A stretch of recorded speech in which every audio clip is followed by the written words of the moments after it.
Hello everyone, स्वागत है आप सबका आपके अपने यूट्यूब चैनल आर के मुनीम केमिस्ट्री क्लासेस पर। देखिए, मैंने आपसे कहा था कि आप थर्मोडायनेमिक्स की जो प्रॉब्लम है मुझे भेजिए, मैं उसका एक प्रॉब्लम सॉल्विंग वीडियो बनाऊंगा। तो काफ़ी जनों ने प्रॉब्लम्स पूछी है। कुछ प्रॉब्लम्स ऐसी है जो मैंने पहले ही जो है वीडियो में सॉल्व करवा दिए। तो मैंने कहा भी था कि भाई आप एक बार वीडियो देख लेना प्रीवियस ईयर के, उसके बाद भी उन्होंने जो है वो क्वेश्चन पूछे हैं। खैर कोई बात नहीं, नेक्स्ट टाइम पे आप ध्यान रखना, वो मैं क्वेश्चन यहाँ रिपीट नहीं करूँगा, तो आप पुराने जो वीडियो उसको देख लेना। अब देखिए, पहला जो क्वेश्चन है क्वेश्चन नंबर 19, जो कि मैंने पहले सॉल्व करवा दिया है, तो आप देख लेना प्रीवियस वीडियो। उसके बाद है क्वेश्चन नंबर 22। अब देखिए क्वेश्चन नंबर 22 क्या कह रहा है, the volume of a gas is reduced to half. जो वॉल्यूम है गैस का वो क्या कर दिया है, हमने हाफ कर दिया है। Reduce to half from its original volume, जो उसका ओरिजिनल वॉल्यूम था उससे आधा कर दिया। द स्पेसिफिक हीट, अब ये पूछ रहा है स्पेसिफिक हीट क्या होगी, इस पर इफेक्ट क्या पड़ेगा। तो देखिए स्पेसिफिक हीट, ये जो क्वेश्चन है ये जो 2013 वाले एग्जाम में आता है स्कूल लेक्चर में। तो देखिए आरपीएससी ने जो इसकी की दे रखी है वो है रिमेन्स कांस्टेंट। क्या दे रखी है, रिमेन्स कांस्टेंट। मतलब आरपीएससी ने ये माना है कि जब वॉल्यूम को आप डिक्रीज करते हो तो स्पेसिफिक जो हीट होती है वो उसमें कोई चेंज नहीं आता। तो देखिए यहाँ पर इसने बहुत ज़्यादा डिटेल नहीं दी है कि स्पेसिफिक हीट कौन सी टाइप की है।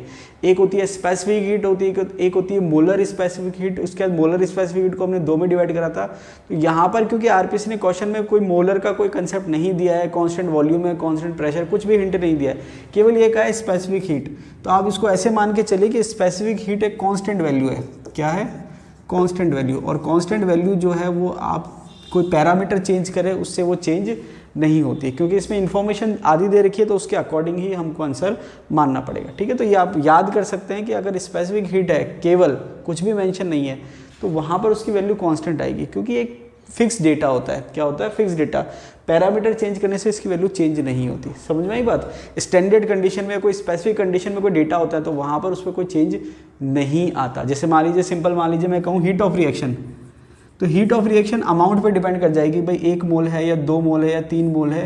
लेकिन अगर मैं कहूँ मोलर हीट है तो मोलर हीट की वैल्यू फिक्स होगी। फिर आप कहो कि 1 से आधे मोल कर दिया, 2 मोल कर दिया, उससे कुछ पे फर्क नहीं पड़ेगा। ठीक है, नेक्स्ट क्वेश्चन जो पूछा गया है वो है क्वेश्चन नंबर 27। तो देखिए क्वेश्चन नंबर 27 जो है वो आरपीएससी प्रीवियस ईयर के क्वेश्चन में से ही, और ये मैंने सॉल्व करवा दिया था। तो कृपया करके जो भी इस तरह से क्वेश्चन पूछते हैं वो एक बार वीडियो देख लीजिए, मेरी रिक्वेस्ट है उनसे। ठीक है, नेक्स्ट जो है क्वेश्चन नंबर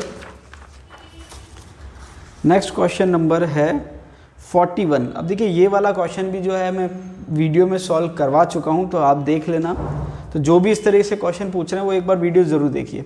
क्वेश्चन नंबर 47। अब देखिए यहाँ से हम शुरू करते हैं, क्योंकि अभी तक जितने भी थे सारे वो स्कूल लेक्चर के क्वेश्चन थे, और मैक्सिमम मैंने पहले ही सॉल्व करवा दिए थे। प्रीवियस ईयर के जो वीडियो थे उसमें मैंने सॉल्व करवा दिए थे। उसके बाद जो क्वेश्चन जो नए हैं शीट में वो देख लेते हैं एक बार। ठीक है, क्वेश्चन नंबर 47 दे रखा, a reaction has a value del H. अब ये कह रहा है कि क्वेश्चन नंबर जो 47 है उसमें डेल एच की वैल्यू दे रखी है। डेल एच की वैल्यू क्या दे रखी है, -40 किलो कैलोरी।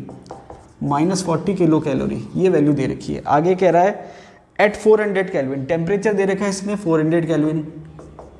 400 केल्विन ये मैं लिख देता हूँ। इसके बाद ये कह रहा है the reaction is spontaneous below 400 kelvin, it is not. अब देखिए वापस से रिपीट कर रहा हूँ, क्वेश्चन नंबर 47 क्या कह रहा है, a reaction has a value of del H. ये कह रहा है रिएक्शन के लिए डेल एच की वैल्यू दे रखी है -40 किलो कैलोरी एट 400 केल्विन। ये इसने टेम्परेचर दे दिया। अब ये कह रहा है above 400 kelvin the reaction is spontaneous, मतलब अबव 400 केल्विन जो है टेम्परेचर का, अगर ये कह रहा है अबव 400 केल्विन तो रिएक्शन जो है वो स्पॉन्टेनियस है। रिएक्शन जो है वो क्या है, स्पॉन्टेनियस है। और ये कह रहा है below 400 kelvin, below 400 kelvin reaction जो है नॉन स्पॉन्टेनियस है। समझ रही बात। इसका मतलब आपको पता चल गया कि भाई आपके 400 से ज़्यादा पे स्पॉन्टेनियस है, 400 से कम पे नॉन स्पॉन्टेनियस है। इसका मतलब 400 जो टेम्परेचर है उस पर इक्विलिब्रियम की कंडीशन है। मतलब ये हुआ कि T100 400 केल्विन पर जो है वो क्या है, इक्विलिब्रियम की कंडीशन है। इक्विलिब्रियम, ठीक है, इक्विलिब्रियम की कंडीशन है। अब इक्विलिब्रियम की कंडीशन कब होती है, जब del G equals to del H minus T del S होता है, और इक्विलिब्रियम की कंडीशन पर डेल जी की वैल्यू 0 आती है। इसका मतलब क्या हुआ कि इक्विलिब्रियम की कंडीशन कब है, जब टी 400 केल्विन है। अभी आगे क्वेश्चन में पूछ क्या रहा है, calculate the value of del S. Del S की वैल्यू पूछ रहा है, तो डेल एस की वैल्यू क्या आएगी, तो डेल एस की वैल्यू मैं यहाँ से अगर निकालूँ तो ये जब आप इसको इक्विलिब्रियम की कंडीशन लगाएंगे तो del H equals to T del S हो जाएगा, या T del S equals to del H हो जाएगा, ये आपके हो जाएगा। तो डेल एस की वैल्यू क्या हो जाएगी, डेल एच अपॉन टी। तो डेल एच की वैल्यू आपकी दे रखी है और टी की वैल्यू भी दे रखी है, ये दे रखी है -40 किलो कैलोरी और ये दे रखा 400 केल्विन। अब आप चाहो तो किलो को सिंपल कैलोरी में कन्वर्ट कर सकते हैं, तो ये आ जाएगा -40 × 1000 अपॉन 400। तो ये 2 0 से 2 0 कैंसिल आउट हो जाएंगे, तो ये आपके क्या बच गया -400, ये आंसर आ जाएगा। अब ये जो -400 आंसर है, सॉरी ये 4 से 4 कैंसिल आउट होगा, तो ये आ जाएगा -100। अब ये जो वैल्यू है ये कैलोरी में है, किलो कैलोरी में नहीं है, क्योंकि हमने इसको कन्वर्ट कर दिया, तो कैलोरी पर केल्विन में है ये वैल्यू। अब इसमें एक चीज़ जो खास बात है जो हम ध्यान नहीं दे रहे, नॉर्मली ध्यान नहीं देते, हालांकि जो क्वेश्चन उसने पूछना चाह रहा था वो ये था, सिंपल सा क्वेश्चन के लैंग्वेज क्या थी कि इस टेम्परेचर से अबव पे स्पॉन्टेनियस है, बिलो पे नॉन स्पॉन्टेनियस, मतलब इस टेम्परेचर पे इक्विलिब्रियम की कंडीशन है। जैसे इक्विलिब्रियम की कंडीशन होगी ये फॉर्मूला आ जाएगा टी डेल एच बराबर टी डेल एस या टी डेल एस बराबर डेल एच। इससे आपके काफ़ी सारे न्यूमेरिकल होंगे, बच्चों ने जो न्यूमेरिकल पूछ रखे हैं वो इस फॉर्मूले पे बेस्ड है, क्योंकि मैक्सिमम जो क्वेश्चन पूछे गए हैं उसमें इक्विलिब्रियम की कंडीशन होती है। अब जो मैं काम की बात बता रहा हूँ वो ये है कि जब मैंने आपको स्पॉन्टेनियस और नॉन स्पॉन्टेनियस की कंडीशन बताई थी, तो वहाँ पर मैंने पूरा डिटेल में बताया था कि जब डेल एच पॉजिटिव होगा या इस हिसाब से पूरा बताया था। अब यहाँ पर इसने एक टेक्निकल मिस्टेक क्या करी है, मैं आपको यहाँ समझा देता हूँ। देखिए del G equals to del H minus T del S, समझ में आई बात। अब यहाँ पर इसने कहा है डेल एच नेगेटिव है, तो डेल एच नेगेटिव का मतलब होता है एक्सोथर्मिक। डेल एच नेगेटिव का मतलब क्या होता है, एक्सोथर्मिक। और अगर आप चाह रहे हो कि इक्विलिब्रियम की कंडीशन आए, तो इक्विलिब्रियम की कंडीशन तभी आती है जब आपके साइन सेम होते हैं। इसका मतलब अगर आप चाह रहे हो कि इक्विलिब्रियम की कंडीशन आए, ठीक है, तो इक्विलिब्रियम की कंडीशन पे क्या होना चाहिए, डेल एस की वैल्यू नेगेटिव होनी चाहिए, तभी पॉसिबल है, वरना पॉसिबल नहीं है। क्योंकि अगर आप इसको पॉजिटिव कर देंगे तो ये आपके ऑलवेज स्पॉन्टेनियस हो जाएगा। अब डेल एच की वैल्यू नेगेटिव है, तो यहाँ पर आपको एक चीज़ ध्यान रखनी है कि अब आपके डेल एच जो है वो भी नेगेटिव है, और डेल एस नेगेटिव होने की वजह से जो माइनस टी डेल एस है, ये ओवरऑल वैल्यू क्या हो गई, पॉजिटिव। समझ में आई बात। तो अब स्पॉन्टेनियस कब होगा, जब डेल एच नेगेटिव वैल्यू ज़्यादा होगी, मतलब टी डेल एस की वैल्यू क्या होगी, कम होगी। और नॉन स्पॉन्टेनियस कब होगा, जब इसकी वैल्यू ज़्यादा होगी। कहने का मतलब है जब टेम्परेचर कम होगा तब स्पॉन्टेनियस की कंडीशन है। लेकिन यहाँ पर इसने क्या दे रखा है, अबव 400 केल्विन स्पॉन्टेनियस, तो ये इसने टेक्निकल मिस्टेक कर रखी है। समझ में आई बात। तो ये इसने कंडीशन उल्टी दे रखी है। हालांकि क्वेश्चन का मतलब ये है कि इक्विलिब्रियम की कंडीशन, बस ये जो इसने कंडीशन दे रखी है कि भाई इससे अबव स्पॉन्टेनियस है, इससे बिलो, ये कंडीशन गलत है। एक्चुअल कंडीशन ये है। तो एक्चुअल कंडीशन क्या है कि अबव 400 केल्विन तो नॉन स्पॉन्टेनियस होगा और बिलो 400 केल्विन स्पॉन्टेनियस होगा, लेकिन क्वेश्चन का मीनिंग वही है। तो यहाँ पर इसकी वजह से क्वेश्चन डिलीट नहीं हुआ है। तो आपको ध्यान रखना है कि जो आंसर है वो आपको इक्विलिब्रियम की कंडीशन लगा के सॉल्व करना है, ठीक है। नेक्स्ट क्वेश्चन जो दे रखा है वो है क्वेश्चन नंबर 50 क्वेश्चन जो पूछा गया है वो इसमें है व्हेन सॉलिड अमोनियम क्लोराइड। ये कह रहा है कि भाई क्वेश्चन नंबर 50 जो है वो कह रहा है कि अमोनियम क्लोराइड है solid. When solid ammonium chloride is added to water at room temperature, the temperature of the solution decreases। अब ये कह रहा है कि जब इसको हम वाटर में डिसॉल्व करते हैं तो सॉल्यूशन का जो टेम्परेचर है वो डिक्रीज हो जाता है, ठीक है।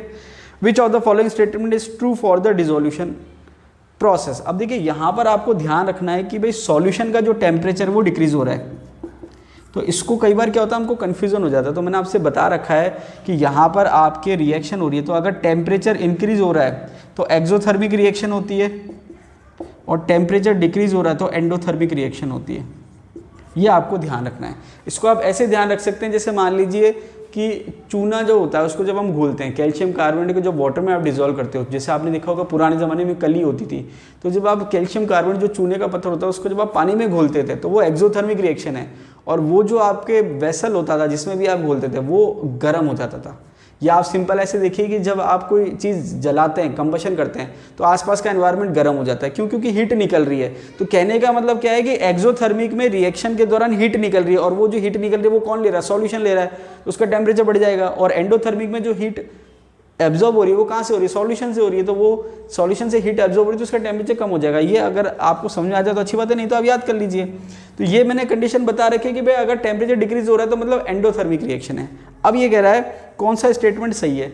तो अब आपने क्या देखा, स्टेटमेंट देखिए जो दे रखा आंसर, दोनों जो है पॉजिटिव है। तो देखिए यहाँ पर ये क्या कह रहा है, दोनों पॉजिटिव हैं। दोनों पॉजिटिव का मतलब डेल एच भी पॉजिटिव है और डेल एस भी पॉजिटिव है। कैसे? डेल एच का तो मैंने बता दिया कि भाई सॉल्यूशन टेम्परेचर डिक्रीज हो रहा है, डिक्रीज का मतलब एंडोथर्मिक, एंडोथर्मिक का मतलब डेल एच पॉजिटिव। दूसरा क्या है कि जब आपने सॉलिड को वाटर में डिसॉल्व करा तो सॉलिड का जो एरिया था या जो वॉल्यूम था वो कम था। जैसे आपने सॉल्यूशन बनाया उसका वॉल्यूम बढ़ गया, मतलब एंट्रोपी क्या हो गई, बढ़ गई, क्योंकि पार्टिकल पहले पास पास थे। जैसे आपने सॉल्यूशन बनाया, डिसॉल्व करा उसको, वो क्या हो गए, दूर दूर हो गए, तो एंट्रोपी क्या हो जाती है, बढ़ जाती है। तो जब आप किसी सॉलिड से सॉल्यूशन बनाते हैं तो वहाँ एंट्रोपी बढ़ जाती है।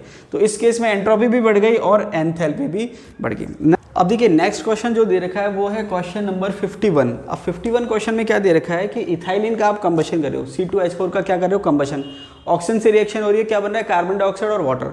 अब यहाँ पर क्वेश्चन क्या पूछा गया है कि अगर वाटर गैसियस फॉर्म में बन रहा है तो डेल एच की वैल्यू इतनी है, -1323 किलो जूल। अब ये पूछ रहा है कि अगर ये वाटर में बनता तो हीट कितनी होती। तो अब हमको क्या करना है कि इस इक्वेशन को, और इसने एक इक्वेशन और दे रखी है, H2O गैस से H2O लिक्विड में कन्वर्ट करा तो डेल एच की वैल्यू है -44 किलो जूल पर मोल। अब हमें करना क्या है कि अब हमें इक्वेशन इस हिसाब से सेट करनी है कि फाइनल जो है वो ये वाली इक्वेशन आ जाए। तो मैंने आपको ये बता रहा है कि भाई इस टाइप के क्वेश्चन फिक्स नहीं होते, हमको अकॉर्डिंग टू कंडीशन एडजस्ट करने होते हैं। तो यहाँ पर मैंने ये इक्वेशन तो रखी। अब मैं चाह रहा हूँ कि जो H2S गैस है वो तो हट जाए और उसकी जगह क्या आ जाए, H2O लिक्विड आ जाए। तो मैंने क्या करा, ये इक्वेशन इस इक्वेशन को जोड़ा। अब जोड़ने के लिए कंडीशन क्या है कि मुझे 2 चाहिए, तो मैंने इसको 2 से मल्टीप्लाई कर दिया। क्या करा, 2 से मल्टीप्लाई। तो जब 2 से मल्टीप्लाई करूंगा तो ये हो जाएगा 2H2O गैस, ये हो जाएगा 2H2O लिक्विड, और ये जो है ट्वाइस हो जाएगा, डेल एच की वैल्यू कितनी हो जाएगी, -88। ठीक है, ये हो गई किलो जूल। अब यहाँ पर मोल लिखने का कोई कंसेप्ट नहीं है, क्यों, क्योंकि ये 1 मोल के लिए थी तो पर मोल लिखा हुआ था। ओवरऑल मैंने 2 से मल्टीप्लाई कर दिया, अब वो पर मोल वहाँ पर नहीं लिख सकते आप। ठीक है, ओवरऑल रिएक्शन के लिए। अब आप क्या करो, इस इक्वेशन को और इस इक्वेशन को ऐड करो। तो जब आप ऐड करोगे तो देखिए क्या आएगा, जब आप ऐड करोगे तो क्या आएगा, C2H4 ऐसा कैसा आ जाएगा, C2H4 गैस, उसके बाद 3 ऑक्सीजन ऐसा कैसा आ जाएगा, 3 ऑक्सीजन गैस। अब आपके क्या बचा, ये जो 2H2O गैस है ये यहाँ से और ये इसको कैंसिल आउट कर देगा। ठीक है, कैंसिल आउट होने के बाद अब राइट हैंड साइड पे क्या बचा आपके, एक तो बच गया 2CO2 gas plus 2H2O liquid, ये बच गया। यही आपको चाहिए था। तो कहने का मतलब क्या है कि जो इक्वेशन दे रखी थी इनको हमने इसको अल्टर करा रिएक्शन को, और ये 2 इक्वेशन हमारी बन गई। इस दोनों इक्वेशन को ऐड करने से ये इक्वेशन आ गई, और इसी की हिट पूछी है। तो इसकी हिट कैसे आई, तो इन दोनों इक्वेशन को जोड़ दो, इसकी और इसकी हिट जोड़ लो आप। इसकी और इसकी हिट कितनी है, तो यह है -1323 और ये है 88। इसको आप जोड़ लो, 8 और 3 11 हासिल का 1, 8 और 2 10 11 का 1 हासिल का 1, 1411, ये आंसर है आपके। ठीक है, तो यहाँ पर इस टाइप के क्वेश्चन आपको खुद को प्रैक्टिस करनी होगी। ठीक है, इक्वेशन बनानी आपको आनी चाहिए। तो इसके लिए जो मैंने आपको प्रीवियस ईयर के वीडियो सॉल्व करवाए हैं उसमें मैंने काफ़ी अच्छे अच्छे क्वेश्चन जो आ रखे हैं वो सारे एक एक तसल्ली से इक्वेशन बना के सॉल्व करवाएं। ठीक है, तो ये आपको प्रैक्टिस करनी है, मैं अपनी तरफ से करवा रहा हूँ। नेक्स्ट क्वेश्चन जो है वो क्वेश्चन नंबर 53 पूछ रखा है किसी ने, the sign of entropy change for the process of sublimation of dry ice.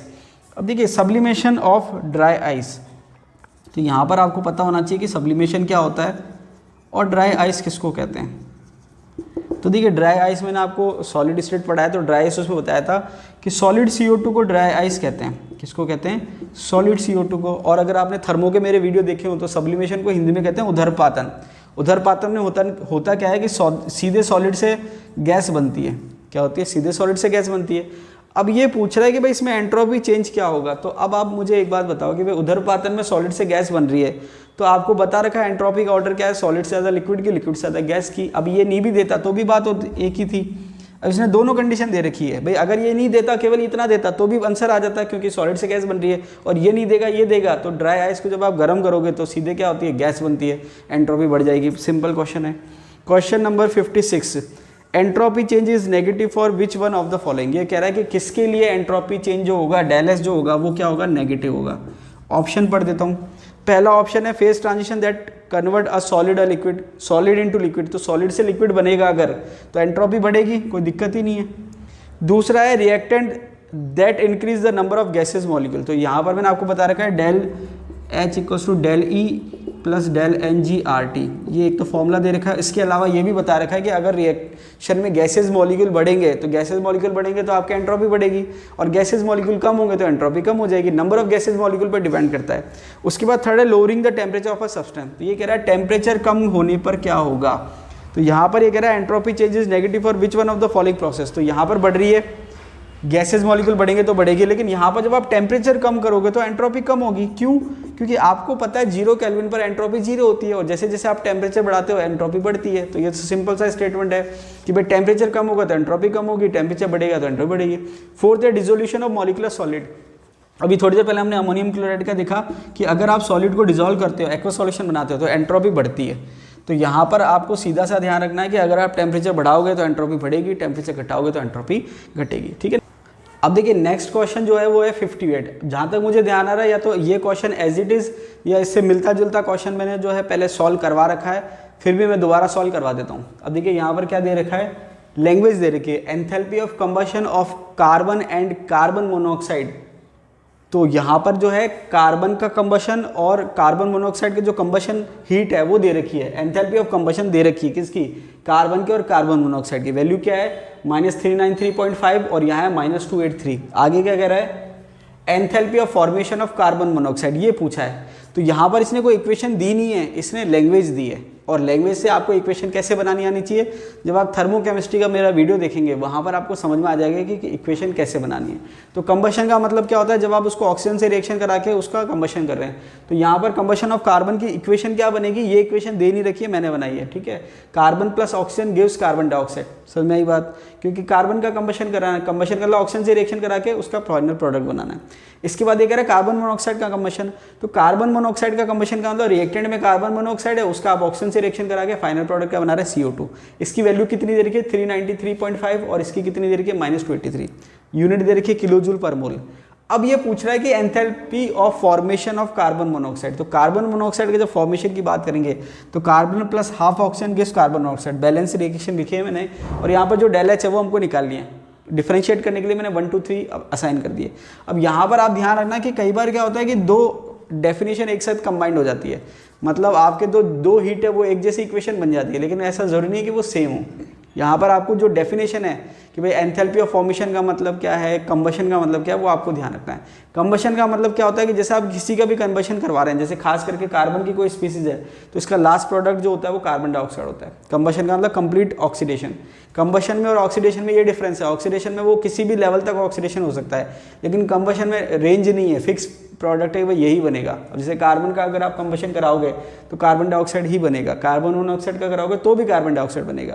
तो यहाँ पर जो फाइनल प्रोडक्ट है कंबशन का वो कार्बन डाइऑक्साइड है। ये दे रखी है, ये पूछिए। अब आपको करना क्या है, आपको करना ये है कि भाई ये इक्वेशन आपको चाहिए, और किससे चाहिए, जिसकी डेटा दे रखे हैं। तो आपके ये इक्वेशन दो इक्वेशन आपके सामने है, इनको आपको मैनिपुलेट करना है, ऑल्टर करना है, चेंज करना है कि आपके फाइनल ये इक्वेशन बन जाए। अब वो कैसे होगा कि आपके प्रोडक्ट में CO है, तो इस इक्वेशन में जो है CO रिएक्टेंट में आपको प्रोडक्ट में लाना है। तो इस रिएक्शन को मैं रिवर्स करके लिख देता हूँ। तो जब मैं रिवर्स करके इक्वेशन को लिखूंगा तो देखिए क्या हो जाएगा, CO2 क्या दे रहा है, carbon monoxide plus half oxygen, ये दे रहा है। समझ में आ रही बात। अब यहाँ से क्या होगा कि प्रोडक्ट में आपके कार्बन मोनोऑक्साइड आ गया, ये रिएक्शन लिख दी मैंने। अब आपको करना क्या है कि जब आप देखेंगे कि इन दोनों का रिजल्ट मैं अगर निकालूं, ये दो इक्वेशन जो है, इसको तो अब आप भूल जाइए, किसको, इस वाली इक्वेशन को, क्योंकि इसको मैंने ऑल्टर कर दिया, इसको अब आप रहने दीजिए, इसको मैंने ऑल्टर कर दिया। ऑल्टर का मतलब रिवर्स कर दिया। तो रिवर्स करने से क्या होगा, कार्बन मोनोऑक्साइड और हाफ ऑक्सीजन यहाँ चले गए और कार्बन डाइऑक्साइड रिएक्टेंट में आ गया। तो रिवर्स करने से जो हीट का साइन है वो चेंज हो जाता है। तो अब इसको मैं ΔH4 लिख देता हूँ एक बार को, तो ये हो जाएगा माइनस की जगह +283, ये हो गया।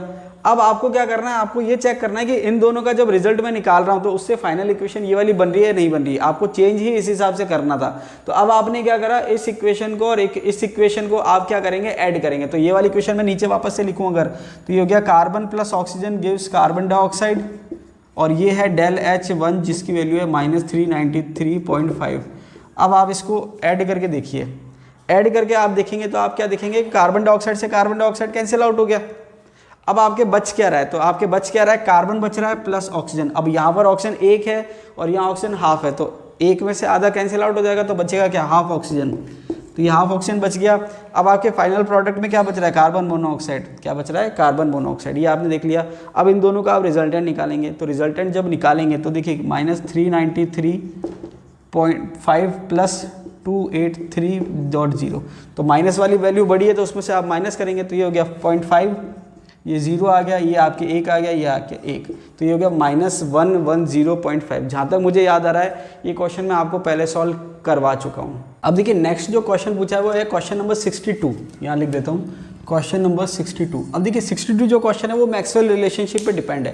अब देखिए मैक्सवेल रिलेशन मैंने आपको बताया था कि मैक्सवेल रिलेशन क्या है, वैसे नॉर्मली आपसे नहीं पूछेगा, लेकिन अगर टफ क्वेश्चन पेपर बन रहा है तो वहाँ पर आपसे क्वेश्चन पूछा जा सकता है, और पूछे रखे हैं, आरपीएससी ने क्वेश्चन पूछ रखे हैं। इसलिए मैंने आपको बता दिया था कि अगर आप चाहें कि भाई आप टॉप में आना चाहें तो उसके लिए ये क्वेश्चन मैंने बता रखे हैं। तो देखिए मैक्सवेल रिलेशन वापस से बताता हूँ, फॉर्मूले ये आपको मैंने बताया था, DE = TDS - PDV। उसके बाद मैंने आपको बताया था याद कैसे करना है, TDS minus SDT minus PDV plus, तो देखिए ये तो चल रहा है प्लस प्लस माइनस माइनस, तो TDS प्लस में आता है और SDT माइनस में आता है, और ये आपके चलता है -PDV plus VDP, -PDV plus VDP, तो ये तो चल रहा है प्लस प्लस माइनस माइनस, ये चल रहा है माइनस प्लस, ठीक है। और ये आपको मैंने बताया था DE के बाद HAG, ये आपको 4 इक्वेशन याद करनी है, जैसे भी चाहो आप रट सकते हो, ठीक है। और बहुत ज़्यादा आप चाहो तो आपको कोई ज़रूरी नहीं है, लेकिन अगर मान लीजिए आरपीएससी क्वेश्चन पूछती है तो एक एक क्वेश्चन मेरिट डिसाइड करेगा। अब यहाँ पर क्या है कि ये इससे आप और इक्वेशन बना सकते हैं। कैसे बना सकते हैं कि ये 4 इक्वेशन तो हो गई। एक इक्वेशन क्या है कि जैसे मान लीजिए कि आपने क्या माना, कांस्टेंट है, क्या कांस्टेंट है, V, वॉल्यूम कांस्टेंट है। तो जब वॉल्यूम कांस्टेंट होगा तो ये वाली टर्म 0 हो जाएगी। अब ये वाली टर्म 0 होगी तो बचा क्या, DE और TDS। तो यहाँ पर आप इसको ऐसे लिखोगे, ∂E/∂S = T। इसको आप कैसे लिखोगे कि भाई आपने कहा वॉल्यूम कांस्टेंट है, तो वॉल्यूम कांस्टेंट तो 0 हो गया, तो ये DS कहाँ चला गया, यहाँ चला गया, तो ये हो गया ∂E/∂S = T, और T क्या आएगा, प्लस में आएगा। तो ये एक इक्वेशन हो गई। अब इसी के रिलेटेड आप इसे इक्वेशन बनाना चाहें कि भाई एंट्रोपी कांस्टेंट है, तो एंट्रोपी जब आप कांस्टेंट करोगे तो ये टर्म 0 हो गई, तो ये हो जाएगा ∂E/del में क्या जाएगा, V जाएगा, तो ये हो जाएगा ∂V। कांस्टेंट क्या है, एंट्रोपी, सॉरी इस वाले केस में कांस्टेंट क्या था, वॉल्यूम कांस्टेंट था, तो वॉल्यूम यहाँ आ जाएगा। इस वाले कांस्टेंट में क्या है, एंट्रोपी कांस्टेंट है, तो एंट्रोपी कांस्टेंट यहाँ आ जाएगी। तो एंट्रोपी कांस्टेंट ये टर्म 0 हो गई, तो ये क्या है, DE के नीचे क्या आ गया, DV, बचा क्या, -P। समझ में आ रही बात। एक तो ये फॉर्म है। दूसरा फॉर्मेट क्या है कि आपको क्या करना है, इस इक्वेशन को इस हिसाब से सेट करना है, जैसे यहाँ लिख देता हूँ मैं कि भाई ये आपको करना है, तो इसको तो आप भूल जाओ। अब जो साइन है वो वैसे ही रहेंगे, तो साइन वैसे रहेंगे, तो एक प्लस है तो एक माइनस है, तो मैंने माइनस लगा दिया। अब यहाँ पर आपको क्या करना है, ये TDS है और ये PDV है, तो आपको क्या करना है, T के नीचे को तो लाना है V को, तो ये हो जाएगा ∂T/∂V। कांस्टेंट क्या है, मान लीजिए S कांस्टेंट है, और यहाँ P के नीचे क्या आएगा, S आएगा, तो ये आ जाएगा ∂P/∂S, क्या आ जाएगा, ∂P/∂S, और कांस्टेंट क्या आ जाएगा, वॉल्यूम, ∂P/∂S कांस्टेंट क्या आ जाएगा, वॉल्यूम। इस टाइप से इक्वेशन बनेगी 4। तो आपने क्या देखा, ∂T/∂V/S = -∂P/∂S/V। अब ये क्वेश्चन क्या पूछा गया था, according to Maxwell relation ∂T/∂V/S = तो ये कह रहा है ∂T/∂V/S किसके बराबर होगा। तो यहाँ पर जो ऑप्शन दे रखा है मैंने, ये ऑप्शन, ये यहाँ पर चौथा ऑप्शन दे रखा है -∂P/∂S/V। तो यहाँ पर आपको कुछ नहीं करना, आपको क्या करना है, एक तो ये तरीका है इक्वेशन सेट करने का, तो 4 के देखिए यहाँ पर 1 से 2 इक्वेशन बनेगी ऐसी, तो टोटल 8 हो जाएगी। और एक तरीका क्या है, इसको 0 मान लीजिए, इसके नीचे ये आ जाएगा और इसके नीचे ये आ जाएगा, जो साइन है वैसे के वैसे रहेंगे। अब जैसे मान लीजिए इससे मुझे बनाना है, तो ये आपके बन जाएगा ∂T/∂P, कांस्टेंट क्या है, S। अगर ऊपर T है तो नीचे S ही आएगा, और अगर ऊपर P है तो नीचे V आएगा, और V है तो P आएगा, और S है तो T आएगा, T है तो S आएगा। तो यहाँ पर आपने क्या करा, ∂T/∂P, तो नीचे क्या आ गया, S। अब यहाँ पर आप क्या करेंगे, = लगाएंगे, और क्योंकि दोनों प्लस में तो प्लस ही रहेगा, तो ये हो जाएगा V, ∂V/, इसके नीचे क्या आएगा, ∂S, तो ये आ जाएगा ∂S। कांस्टेंट क्या है, P। तो इस टाइप से आपके 4 इक्वेशन बन जाएगी, 1 2 3 4। तो ये क्वेश्चन आपके हो जाएगा 62। उसके बाद क्वेश्चन नंबर पूछा गया है 72, which is not true for thermodynamics. अब देखिए सिंपल सा है कि थर्मोडाइनमिक्स में जो हम स्टडी करते हैं वो मैक्रो प्रॉपर्टी की स्टडी करते हैं, जो माइक्रो प्रॉपर्टी वो थर्मोडाइनमिक्स में स्टडी नहीं होती। जैसे जैसे मोमेंटम है, वेलोसिटी है, ये आपके माइक्रो प्रॉपर्टी होती है, ये थर्मोडायनेमिक स्टडी नहीं होती। जो मैक्रो प्रॉपर्टीज़ है जैसे वॉल्यूम है, प्रेशर है, वो यहाँ पर हम डिस्कस करते हैं। तो सिंपल सा क्वेश्चन है। Question number 73, heat capacity of a system between two temperature can be given by. अब देखिए हीट कैपेसिटी मैंने आपको पढ़ा रखा थ्योरी में कि क्या होता है। हीट कैपेसिटी का मतलब होता है कि आपको जो भी अमाउंट सब्सटेंस दे रखा उसका 1 डिग्री टेम्परेचर बढ़ाने के लिए जो हीट चाहिए वो है। नोट्स में भी फॉर्मूला दे रखा, बस लिखने का तरीका अलग है। तो यहाँ पर जो आंसर है वो दे रखा है C T2, T1 equals to Q T2 minus T1। तो देखिए यहाँ पर ये आपको मैंने जब करवाया था तो सिंपल सा फॉर्मूला क्या था, जो हीट कैपेसिटी होती है वो आपकी क्या होती है, Q अपॉन डेल T या Q upon T2 minus T1। तो ये तो आपने पढ़ रखा थ्योरी में, इसमें तो कुछ ऐसा है नहीं। ठीक है, थोड़ा सकता लिखने का थोड़ा सा फॉर्मेट चेंज है, बाकी वो एक ही बात है। हीट कैपेसिटी हिंदी में कहते हैं ऊष्माधारिता। नेक्स्ट जो क्वेश्चन पूछा है वो है क्वेश्चन नंबर 91। अब देखिए 91 क्वेश्चन क्या कह रहा है, the factor that does not influence the enthalpy of reaction. ये कह रहा है कि कौन सा फैक्टर एंथैल्पी को इन्फ्लुएंस या प्रभावित नहीं करता। पहला दे रखा है the physical state of reactant and product. अभी हमने थोड़ी देर पहले देखा था H2O लिक्विड है, गैस है, मतलब फिजिकल स्टेट एंथैल्पी को प्रभावित कर रही है।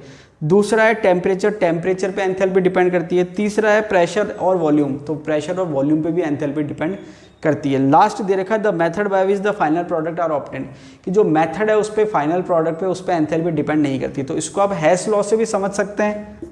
किससे समझ सकते हैं, हेस लॉ से। जैसे कोई प्रोडक्ट आपने डायरेक्ट बना लिया या आपने इनडायरेक्ट बनाया, दोनों केस में एंथैल्पी सेम रहती है। तो यहाँ पर आंसर होगा the method by which the final product are obtained.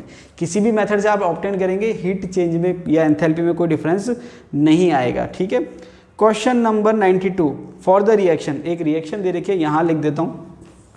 एक रिएक्शन दे रखी है, क्वेश्चन नंबर 92 है। रिएक्शन क्या दे रखी है, for the reaction 2A plus B gives C।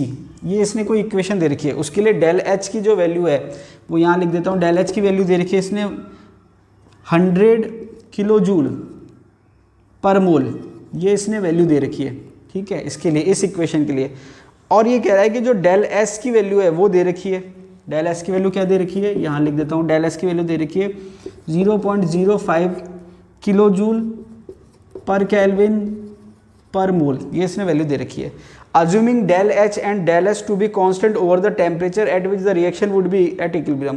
अब ये पूछ रहा है कि भाई इक्विलिब्रियम का टेम्परेचर क्या होगा, ये पूछ रहा है। तो इक्विलिब्रियम का टेम्परेचर के लिए अब आपको मैंने बता रखा है कि इक्विलिब्रियम के लिए डेल जी, अब देखिए del G equals to del H minus T del S, ये मैंने आपको फॉर्मूला बताया। जैसे इक्विलिब्रियम की कंडीशन आप लगाओगे तो टी डेल एस जो है वो डेल एच के बराबर हो जाएगा। अब ये पूछा टेम्परेचर क्या होगा, तो टेम्परेचर के लिए टी बराबर del H upon del S। ये आपको दोनों वैल्यू दे रखी है, इसकी वैल्यू पुट कर दो। अब फर्क क्या है, फर्क कुछ भी नहीं है, ये भी किलो जूल में, ये भी किलो जूल में, इसको सॉल्व कर लो। जो भी आंसर आएगा वो केल्विन में आएगा, ये आपका आंसर हो जाएगा। ठीक है, तो यहाँ पर ये जो फॉर्मूला है इक्विलिब्रियम वाला, ये बहुत काम आएगा आपके, बहुत न्यूमेरिकल में ये दे रखा है। सिंपली आपको वैल्यू पुट करके सॉल्व करना है। ज़्यादा से ज़्यादा क्या होगा, यूनिट कन्वर्जन हो जाएगा, उसमें भी कोई दिक्कत नहीं है। अब दोनों किलो जूल पर केल्विन पर मोल में आप इसको वैल्यू रखेंगे, सॉल्व करेंगे, आंसर आ जाएगा।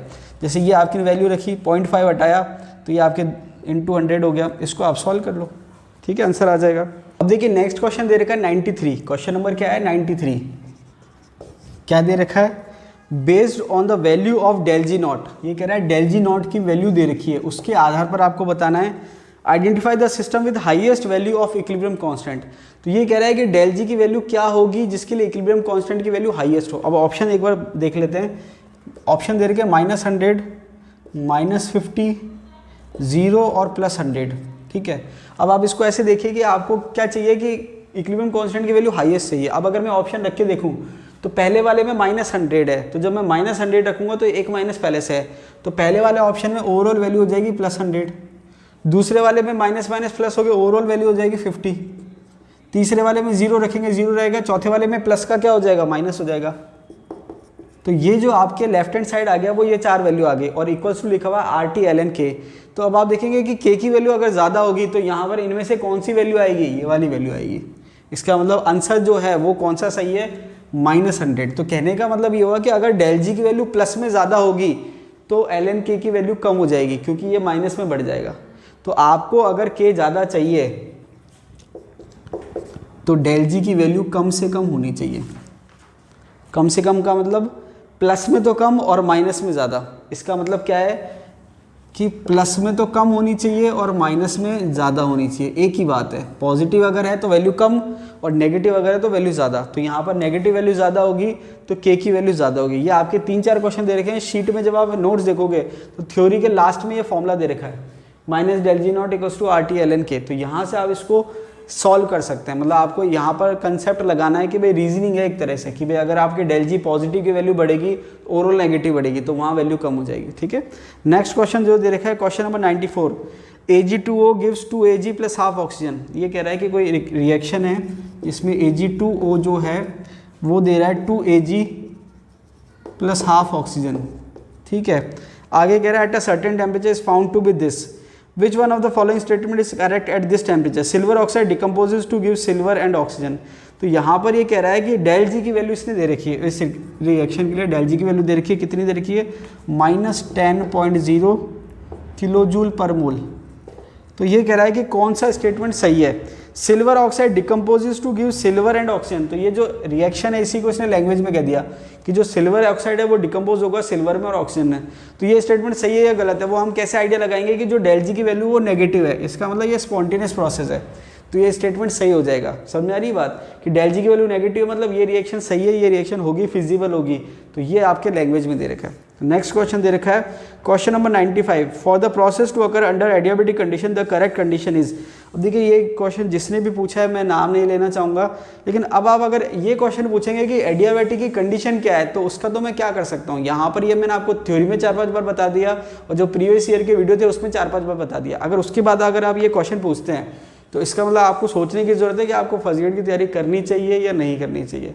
क्योंकि अगर आप तैयारी कर रहे हैं तो आपको कम से कम इतना आपको पढ़ना चाहिए। और ऐसा नहीं कि मैंने पढ़ाया नहीं है, मेरे को गुस्सा इसलिए आ रहा है कि ये चीज़ मैंने आपको 5-6 बार बता दी है। अब आप या तो इसलिए आपने वीडियो नहीं देखे, और अगर आप वीडियो नहीं भी देखें तो थ्योरी के अगर आप नोट्स पढ़ेंगे तो उसमें डायरेक्ट चीज़ दे रखी है। ठीक है, चलिए कोई बात नहीं, आपकी मेहनत आपके साथ है, मैं कुछ नहीं कर सकता उसमें। ठीक है, when heat is transferred from system to surrounding then Q is. अब देखिए यहाँ पर भी मैंने आपको कई बार बता रखा है कि भाई सिस्टम से अगर सराउंडिंग में हीट जा रही है, कहाँ से जा रही है, सिस्टम से सराउंडिंग में हीट जा रही है, तो ये मैंने आपको साइन कन्वेंशन बताया था। तो अगर सिस्टम हीट ले रहा है तो पॉजिटिव, सिस्टम हीट दे रहा है तो नेगेटिव। अब ये भी मैंने आपको वीडियो में एज इट इज़ बता रखा है और आपको नोट्स में भी लिखा हुआ है। तो अगर आप ये क्वेश्चन पूछ रहे हैं तो आप मान के चलिए आपकी तैयारी बहुत कच्ची है, तो आपको मेहनत की ज़रूरत है। ठीक है, चलिए नेक्स्ट क्वेश्चन दे रखा है question number 106, the standard entropy of a substances. अब देखिए यहाँ पर हो सकता है थोड़ा कन्फ्यूजन हो जाए, स्टैंडर्ड एंट्रोपी की बात हो रही है। किसकी बात हो रही है? स्टैंडर्ड एंट्रोपी की। तो स्टैंडर्ड एंट्रोपी का मतलब क्या है कि यहाँ पर देखिए एक तो होती है 0 केल्विन पर एंट्रोपी, वो अलग है, स्टैंडर्ड एंट्रोपी अलग है। 0 केल्विन पर एंट्रोपी को कई बार एब्सोल्यूट एंट्रोपी कह देते हैं, लेकिन एब्सोल्यूट एंट्रोपी का मतलब 0 केल्विन पर नहीं, एब्सोल्यूट टेम्परेचर पर होता है। तो स्टैंडर्ड का मतलब स्टैंडर्ड कंडीशन, स्टैंडर्ड कंडीशन का मतलब जो पहला ऑप्शन दे रखा है, सॉरी जो थर्ड ऑप्शन दे रखा है 25 डिग्री सेंटीग्रेड और 1 एटमॉस्फेयर प्रेशर, जो सबके लिए हम फॉलो करते हैं। जैसे स्टैंडर्ड हीट ऑफ रिएक्शन है तो वहाँ पर ऐसे स्टैंडर्ड एंट्रोपी के लिए कंडीशन क्या है, 25 डिग्री सेंटीग्रेड टेम्परेचर और 1 एटमॉस्फेयर प्रेशर। ठीक है, देखिए आप नाराज़ मत होना, लेकिन जो फैक्ट है वो मुझे बताना है, क्योंकि देखिए अगर मैं मीठी मीठी बातें करूँगा तो वो आपके लिए नुकसानदायक हो सकता है। तो यहाँ पर जो सच्चाई है वो ये है कि आप थ्योरी वीडियो देखिए, क्वेश्चंस की वीडियो देखिए और नोट्स पढ़िए। आप प्रॉब्लम पूछेंगे, अच्छी प्रॉब्लम पूछेंगे तो मुझे मज़ा आएगा कि भाई आपने मेहनत करी है, क्वेश्चन पूछे। लेकिन अगर आप ऐसे क्वेश्चन पूछेंगे तो फिर मुझे थोड़ा अच्छा नहीं लगता कि आप बिल्कुल भी तैयारी ढंग से नहीं करें, सीरियसली नहीं है। चलिए नेक्स्ट क्वेश्चन है 110, जो पूछा गया है वो है 110 नंबर का क्वेश्चन। क्या दे रखा है? Choose the wrong statement. अब देखिए यहाँ पर सारे फॉर्मूले दे रखे हैं और जितने भी फॉर्मूले हैं मैंने सारे आपको नोट्स में दे रखे हैं और मैंने वीडियो में भी समझा रखे हैं। अब फॉर्मूले तो आपको याद करने हैं, उसमें मैं क्या कर सकता हूँ। अब देखिए यहाँ पर ये कह रहा है कि जो पहला ऑप्शन है वो है ∇G/∇P T = V। दूसरा दे रखा है ∇G/∇T P = S।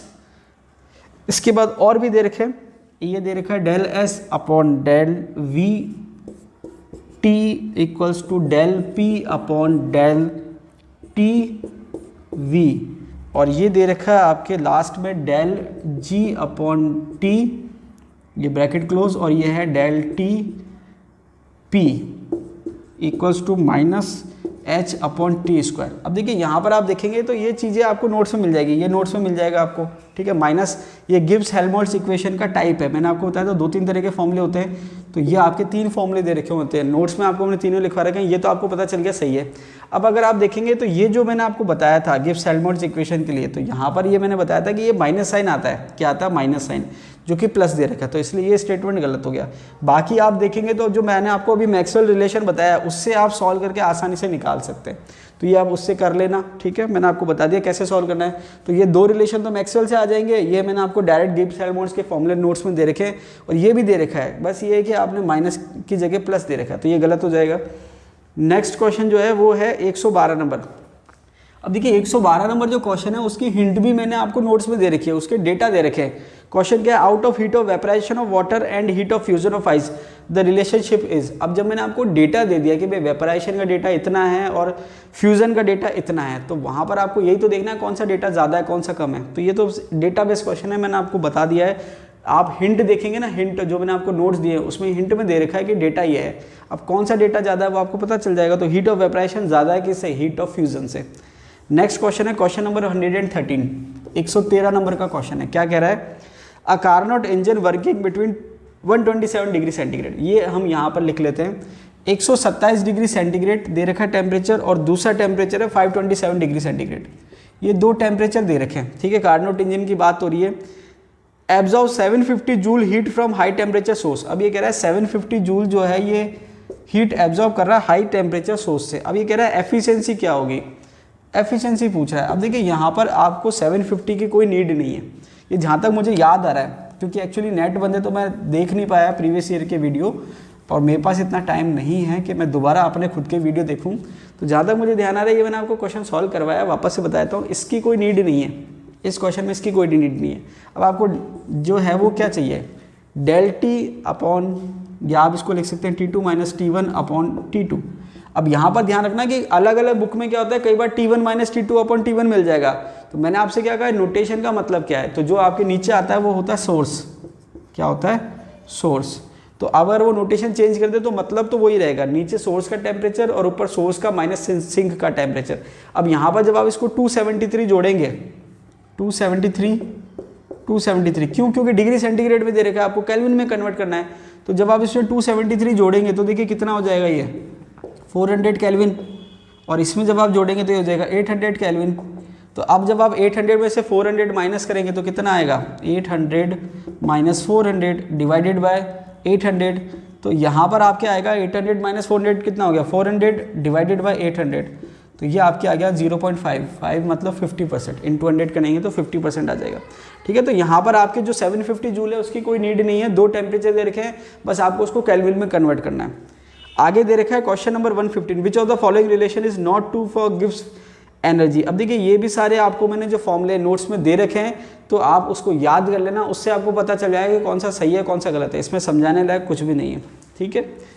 Question number 119। अब देखिए 119 क्वेश्चन क्या कह रहा है, 1 mole of water at 100 degree centigrade. ये कह रहा है कि वाटर जो है वो 1 मोल दे रखा है, वाटर का मतलब पानी, वाटर जो है वो कितना दे रखा है, 1 मोल दे रखा है। तो ये कह रहा है कि जो वाटर है वो 1 मोल दे रखा है, कितना दे रखा है, 1 मोल, ठीक है। और ये क्या कह रहा है आगे, क्वेश्चन नंबर 119, 119 क्वेश्चन नंबर है ये। When 1 mole of water at 100 degree centigrade and 1 atmosphere pressure. अब ये वाटर कितना है, 1 मोल वाटर कितना है, 100 डिग्री सेंटीग्रेड पर और 1 एटमॉस्फेयर प्रेशर पर है, इज कन्वर्टेड इनटू स्टीम। तो यहाँ पर क्या हो रहा है कि जो H2O है वो लिक्विड से किस में कन्वर्ट हो रहा है, H2O गैस में कन्वर्ट हो रहा है, ठीक है। 100 डिग्री सेंटीग्रेड, चेंज डेल जी, मतलब डेल जी में चेंज। तो लैंग्वेज देखिए जो भी दे रखी है यहाँ पर, सीधा सा इसका जो सिंपल लैंग्वेज है वो ये है कि 1 मोल पानी है, 1 मोल वाटर है, वो आपके पहले किस पे है, 100 डिग्री सेंटीग्रेड टेम्परेचर पे और 1 एटमॉस्फेयर प्रेशर पे लिक्विड फॉर्म में है, फिर वो उससे कन्वर्ट हो रहा है 100 डिग्री सेंटीग्रेड 1 एटमॉस्फेयर प्रेशर पे गैस में। तो डेल जी क्या होगी। अब देखिए यहाँ पर ये आपके फेज ट्रांसफॉर्मेशन है, क्या है, फेज ट्रांसफॉर्मेशन। और ये जो प्रोसेस होता है इक्विलिब्रियम पे होता है, किस पे होता है, इक्विलिब्रियम। जो फेज ट्रांसफॉर्मेशन होता है वो आपके इक्विलिब्रियम का प्रोसेस है। तो ये आपके इक्विलिब्रियम की कंडीशन है, किसकी कंडीशन है, इक्विलिब्रियम की। तो यहाँ पर आप इसको ऐसे शो कर सकते हो, साम्य की कंडीशन है कि लिक्विड से गैस में कन्वर्ट हो रहा है, ये साम्य है क्योंकि रिवर्सिबल प्रोसेस है। तो यहाँ पर ये आपके डेल जी की वैल्यू क्या हो जाएगी, 0 हो जाएगी। ठीक है, तो आपके जितने भी फेस ट्रांसफॉर्मेशन वाले प्रोसेस है, चाहे लिक्विड से गैस हो, चाहे लिक्विड से सॉलिड हो, चाहे सॉलिड से लिक्विड हो, वो सब सामने के प्रोसेस है। उस केस में डेल जी की वैल्यू क्या होगी, 0 होगी। ठीक है, नेक्स्ट क्वेश्चन जो पूछा है वो है 122, heat of neutralisation of strong acid and weak base. अब देखिए मैंने आपको बता रखा है कि स्ट्रॉन्ग एसिड और स्ट्रॉन्ग बेस की जो हीट है वो फिक्स होती है। फिक्स कितनी होती है, 13.7 किलो कैलोरी, ये फिक्स होती है। और अगर आप कोई भी वीक करेंगे, दोनों में से एक को भी आप वीक कर दोगे, वीक एसिड कर दोगे, वीक बेस कर दोगे, तो हीट की वैल्यू कम हो जाएगी। तो आंसर होगा लेस देन 13.7। ठीक है, अब इसमें से कई क्वेश्चन ऐसे हैं जो मैंने पहले वीडियो में सॉल्व करवा रखे हैं। ठीक है, अब आप वीडियो नहीं देखेंगे, आपकी इच्छा है। अभी तो मैं चेक नहीं करवाया ढंग से कि भाई कौन कौन से क्वेश्चन मैंने करवा दिए, क्योंकि नेट बंद है, इसलिए मैं आपको बेनिफिट ऑफ डाउट के बेस पे दोबारा से रिपीट करवा रहा हूँ। ठीक है, नेक्स्ट टाइम मैं ध्यान रखूँगा जो क्वेश्चन मैंने सॉल्व करवा दिया वो मैं किसी भी हालत में रिपीट नहीं करूँगा। ठीक है, और जो डायरेक्ट फॉर्मूले हैं कम से कम एक बार थ्योरी में आप देख तो लीजिए नोट्स, जो फॉर्मूले मैंने थ्योरी में दे रखे हैं कम से कम एक बार आप नोट्स तो देखिए। चलिए नेक्स्ट क्वेश्चन जो पूछा गया है वो है question number 129, which is odd statement. कौन सा स्टेटमेंट ऑड है, ऑड मतलब गलत है। ठीक है, ऑड मतलब गलत का मतलब डिफरेंट है। तो ये कह रहा है पहला ऑप्शन है, if del S is positive entropy decreases. अब ये कह रहा है डेल एस की वैल्यू क्या है, पॉजिटिव है, तो एंट्रोपी डिक्रीजेस। तो देखिए पहला स्टेटमेंट ऑड है, क्यों, क्योंकि मैंने कई बार आपको बता रखा है लैंग्वेज का आपको ध्यान रखना है। डेल एस पॉजिटिव का मतलब है कि डेल एस बढ़ रही है, या फिर आप कह सकते हो डेल एस जो है वो ग्रेटर देन 0 है। तो ये इसकी मीनिंग है। तो ये स्टेटमेंट क्या है, ऑड का मतलब गलत स्टेटमेंट। तो ये आंसर हो जाएगा। ठीक है, हो सकता है आपको लैंग्वेज समझ में नहीं आई हो इसकी। नेक्स्ट क्वेश्चन जो आपने पूछा है वो है 133। क्वेश्चन नंबर कौन सा है, 133। क्या दे रखा है, क्वेश्चन देख लेते हैं। The maximum efficiency of an engine operating between 100 degree Celsius and 25 degree Celsius will be. अब देखिए सेल्सियस और सेंटीग्रेड का मतलब एक ही है, सेल्सियस और सेंटीग्रेड का मतलब क्या है, एक ही बात है। सेल्सियस कहो या सेंटीग्रेड कहो, एक ही बात है। ठीक है, तो ये इसने जो दो टेम्परेचर दे रखे हैं वो दे रखे हैं 110 डिग्री सेंटीग्रेड या सेल्सियस कह दो और 25 डिग्री सेंटीग्रेड या सेल्सियस कह दो। अब इसमें एफिशिएंसी निकालनी है, तो एफिशिएंसी क्या है, T2 - T1 upon T2 into 100। अगर परसेंटेज में चाहिए तो इंटू 100, परसेंटेज में नहीं चाहिए तो सिंपल आप रहने दो। अब आपको करना क्या है, इसमें 273 जोड़ना है। 273 जोड़ोगे तो केल्विन में आ जाएगा। किस में आ जाएगा, केल्विन में। एक बार जोड़ के बताता हूँ, ये हो जाएगा 373। ठीक है, 110 में आपने ये हो जाएगा 383, सॉरी। और यहाँ पर 25 में आप 273 जोड़ेंगे तो ये हो जाएगा 298। अब आपको क्या करना है, 383 - 298 डिवाइडेड बाय जो हायर टेम्परेचर उससे डिवाइड कर दो, तो हो जाएगा 383 इंटू 100। देखिए डिफरेंस निकालने के लिए आपको चेंज करने की भी ज़रूरत नहीं है, मतलब आपको केल्विन में नहीं भी करेंगे तो भी आप डायरेक्ट डिफरेंस निकाल सकते हैं। कैसे, 110 - 25 ये आप निकाल सकते हैं। तो कितना आ जाएगा, 85 का डिफरेंस आ जाएगा। और यहाँ पर भी आपने जो डिफरेंस निकाला वो कितना आ रहा है, 85 का। तो 85 अपॉन 383 इंटू 100, इसको आप सॉल्व कर लीजिए। अब ये तो आपको ही सॉल्व करना पड़ेगा। तो यहाँ पर आंसर आ जाएगा 22.2%। चलिए नेक्स्ट क्वेश्चन दे रखा है, the heat of vaporisation of ethanol is the entropy change during vaporisation. अब देखिए ये वाला क्वेश्चन फिर भी अच्छा है, क्यों, क्योंकि यहाँ पर उसने थोड़ा बहुत जो है वो आपको नंबर ऑफ मोल्स में घुमा दिया है। ठीक है, यहाँ पर उसने क्या करा, नंबर ऑफ मोल्स में थोड़ा सा उसने क्लू छोड़ दिया है, उसके बेस पे आपको सॉल्व करना है। तो यहाँ पर आपको यूनिट अच्छे से चेक करनी है। मैं वापस से क्वेश्चन देख लेता हूँ, बता देता हूँ आपको। क्वेश्चन नंबर 134, क्वेश्चन नंबर कौन सा है, 134। तो ये कह रहा है the heat of vaporisation of ethanol. Ethanol की जो हीट ऑफ वेपराइजेशन है, डेल एच वेपराइजेशन लिख देता हूँ, इथेनॉल की बात हो रही है, C2H5OH। Heat of vaporisation of ethanol दे रखा है 9522। आगे दे रखा है कैलोरी पर मोल। अब देखिए ये जो दे रखा है इसने, ये बहुत इंपॉर्टेंट है, ये इसने पर मोल दे रखा है, इसका मतलब 1 मोल की बात हो रही है। आगे कह रहा है the entropy change during vaporisation of 2 mole of ethanol at 351 kelvin is. अब ये कह रहा है कि टेम्परेचर कितना है, 351 केल्विन है। अब ये पूछ रहा है डेल एस जो है वेपराइजेशन वो कितना होगा, लेकिन इसने कंडीशन क्या दे रखी है, the entropy change during vaporisation of 2 mole of ethanol. Condition क्या दे रखी है कि एन की वैल्यू इसने कर दी 2 मोल। ठीक है, तो आपको फॉर्मूला पता है कि डेल एस वेपराइजेशन जो होता है वो होता है del H vaporisation upon T, ये होता है फॉर्मूला। तो अगर ये 1 मोल के लिए है तो ये भी 1 मोल के लिए आएगा। भाई ये मोलर एंथैल्पी है तो ये मोलर एंट्रोपी है, तो आप क्या करो, पहले मोलर एंट्रोपी निकाल दो, उसके बाद उसको 2 से गुणा कर दो, या तो चाहो तो इसी फॉर्मूले में गुणा कर दो। तो आप जब इसी फॉर्मूले में गुणा करेंगे तो ये हो जाएगा 2 × 9522 डिवाइडेड बाय 351। इसको सॉल्व कर लो, इसको सॉल्व करोगे तो आपका आंसर आ जाएगा। आप ज़्यादा ज़्यादा गलती क्या कर रहे होंगे, 2 से मल्टीप्लाई नहीं कर रहे होंगे। जब आप ये फॉर्मूला पुट करेंगे तो मोलर एंट्रोपी आएगी, लेकिन उसने आपसे मोलर एंट्रोपी नहीं पूछी है, उसने पूछी है कि 2 मोल की एंट्रोपी चेंज क्या होगी। तो उसके लिए आपको क्या करना है, मोलर एंट्रोपी मतलब 1 मोल, 2 मोल के लिए पूछी तो 2 से गुणा कर लो। अब देखिए नेक्स्ट क्वेश्चन है 135 क्वेश्चन क्या कह रहा है, the standard heat of formation of acetylene is +54.2। तो ये कह रहा है standard heat of formation of acetylene, तो ये एसिटाइलिन मैंने फॉर्म कर दिया, इसकी स्टैंडर्ड हीट ऑफ फॉर्मेशन कितनी है, +54.2। अब ये आगे कह रहा है द स्टैंडर्ड हीट, ये कह रहा है आगे, and that of benzene is, benzene की स्टैंडर्ड हीट ऑफ फॉर्मेशन कितनी है, 19.8। तो अगर मैं इसको एसिटाइलिन से बनाऊँ तो 3 एसिटाइलिन हो जाएंगे, और कितना आ रहा है 19.8। या फिर आप इसको चाहो तो डायरेक्ट जिससे आपने इसको करा है इसको आप 3 से मल्टीप्लाई भी कर सकते हैं। अब ये कह रहा है the standard heat of polymerisation of benzene in kilo calorie. तो ये जो वैल्यू है किलो कैलोरी में। अब ये पूछ रहा है कि बेंजीन की पॉलीमराइजेशन रिएक्शन, पॉलीमराइजेशन की जो हीट है वो कितनी है। तो इसको आप ऐसे समझ सकते हैं कि आपने 1 इथाइन बनाया तो कितनी हीट निकली, इतनी। अगर आप 3 इथाइन बनाते तो कितनी हीट निकलती, 54.2 × 3। तो ये हो गया 3 दूनी 6, 4 तिया 12 का 2, हासिल का 1, 3 पंजे 15 और 1 16, 162.6। तो कहने का मतलब है बेंजीन की एक्चुअल हीट कितनी निकलनी चाहिए थी, इतनी, लेकिन निकली कितनी है, निकलनी कितनी चाहिए थी, इतनी, और निकली कितनी है, 19.8। तो जो चेंज आया है वो किसकी वजह से आया है, हीट ऑफ पॉलीमराइजेशन। तो अब आप इसमें क्या ऐड करेंगे या क्या सब्ट्रैक्ट करेंगे कि ये आ जाए, ठीक है। तो जैसे मान लीजिए मैंने क्या कहा, 162.6 प्लस डेल एच मैंने मान लिया, ये हो गया 19.8। ये मैंने कह दिया हीट ऑफ पॉलीमराइजेशन है। तो जब आप डेल एच की वैल्यू निकालेंगे तो डेल एच की वैल्यू कैसे आएगी, ये इधर चल जाएगा, -162.6, ये हो गया +19.8। इन दोनों का जब आप डिफरेंस निकालेंगे तो वो आपके आंसर आ जाएगा। अब जैसे आपके आंसर दे रखा है -142.8, तो इसका आंसर क्या हो जाएगा, -142.8। तो कहने का मतलब ये है कि आपके बेंजीन की हीट जो एक्सपेक्टेड थी, अगर रेजोनेंस नहीं होता, पॉलीमराइजेशन नहीं होता, सिंपल फॉर्मूला होता, तो हमने क्या एक्सपेक्ट करी थी, इतनी आनी चाहिए, लेकिन आई कितनी, इतनी। क्योंकि जो डिफरेंस है वो ये डिफरेंस आ गया किसकी वजह से, हीट ऑफ पॉलीमराइजेशन, या इसको आप एरोमेटिसिटी भी कह सकते हो, ठीक है। नेक्स्ट क्वेश्चन जो पूछा गया है आप द्वारा वो है क्वेश्चन नंबर 144। अब देखिए ये अच्छा क्वेश्चन है, ये आप पूछ सकते हो। For a chemical reaction the value of del S nought is positive. ये कह रहा है कि कोई केमिकल रिएक्शन है, इसको मिटा देता हूँ। ये कह रहा है कि कोई केमिकल रिएक्शन है जिसके लिए एंट्रोपी की जो चेंज है, एंट्रोपी चेंज जो है वो पॉजिटिव है। तो देखिए क्या दे रखा है, ये कह रहा है क्वेश्चन नंबर 144। क्वेश्चन नंबर 144 कह रहा है for a chemical reaction the value of del S nought is positive. तो ये कह रहा है कि जो डेल एस नॉट की वैल्यू है वो पॉजिटिव है, मतलब एंट्रोपी चेंज जो है वो पॉजिटिव है।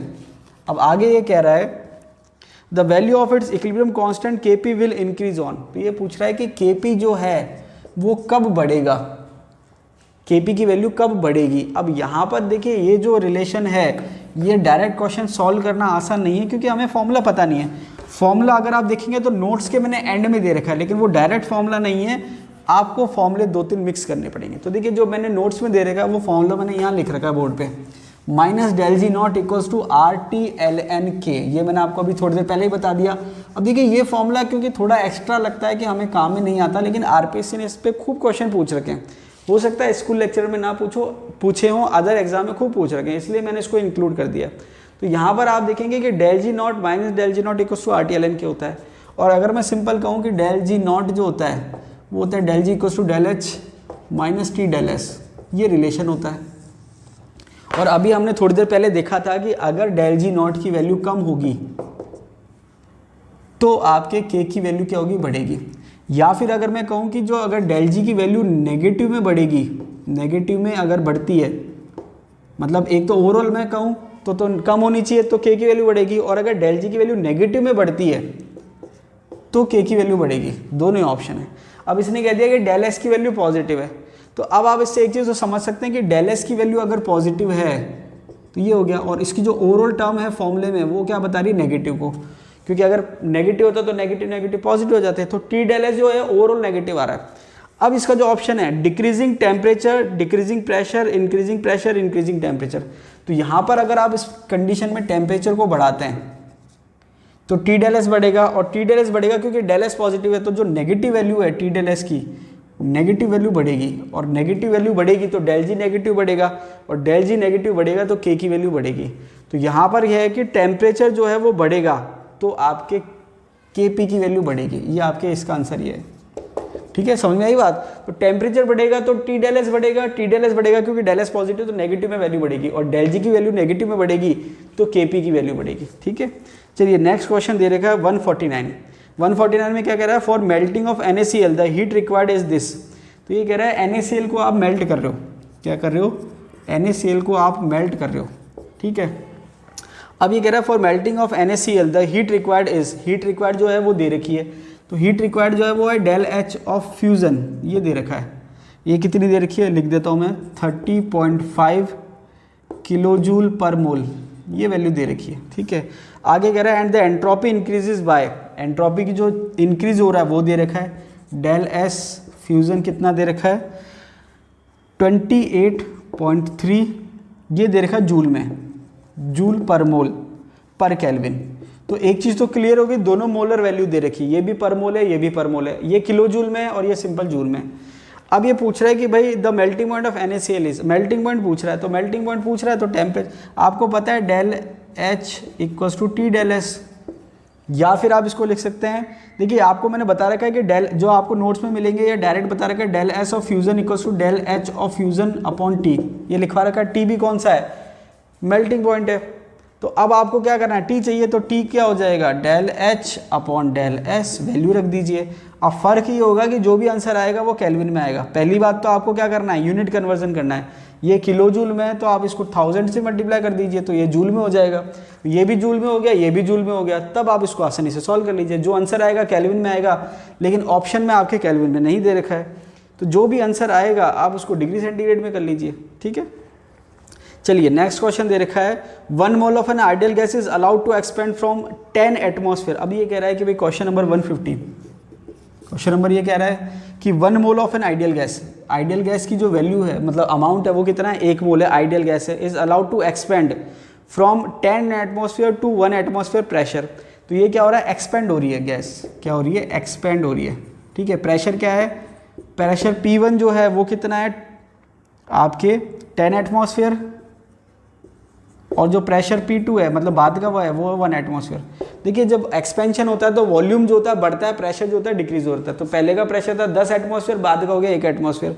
अब ये कह रहा है टेम्परेचर भी दे रखा है 25 degree centigrade, 25 degree centigrade. Condition क्या है, आइसोथर्मली, कंडीशन क्या है, आइसोथर्मली और reversibly the change in entropy is. तो देखिए यहाँ पर आपको अगर ध्यान हो तो आइडियल गैस के लिए एंट्रोपी का फॉर्मूला मैंने आपको पढ़ा रखा है, नोट्स में भी है, और फिर मैंने आपको बता रखा है अलग अलग कंडीशन के लिए फॉर्मूला चेंज हो जाएगा।